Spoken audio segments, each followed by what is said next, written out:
কি গো, আমার গামছাটা কোথায়? আমাকে স্নান করতে হবে। স্নান করার জন্য তো গামছা লাগে না, জল আর সাবান লাগে। গামছা কি হবে? জ্ঞান দেওয়ার জন্য তোমাকে ধন্যবাদ। গামছাটা কোথায় আছে একটু জলদি বলো। একটা কথা বলো, গামছা দেবো না জবাব দেবো? গামছা দাও। তাহলে জবাব কে দেবে?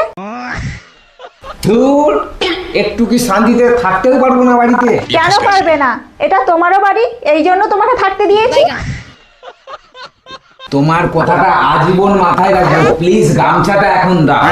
ও গো, এমন কথা বলো না, আমার স্মৃতি সিঁদুর কি হবে?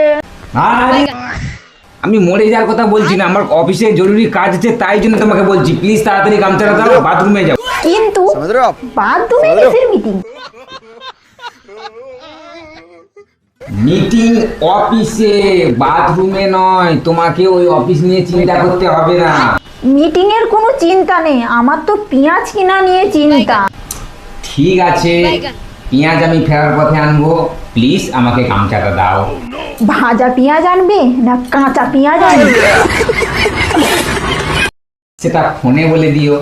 পেঁয়াজকে কোন নাম্বার দিয়ে ফোন করবো? উফ ভগবান, আরে আমাকে তুমি ফোন করবে। কিন্তু তুমি তো সামনেই আছো, তোমাকে কেন ফোন করব? উফ, আমার মাথার ফিউজ উড়ে যাচ্ছে। কিন্তু লোডশেডিং হওয়া তো দেখতে পাচ্ছি না। আরে আমার দম বেরিয়ে যাচ্ছে জয়ন্তী। আরে দম বেরিয়ে গেলে পেঁয়াজের দম করব কি করে? আরে আমার দম বেরিয়ে যাচ্ছে। যা বাবা, দম বেরিয়ে গেল, অজ্ঞান হয়ে গেল নাকি? কি গো, তুমি বেঁচে আছো তো?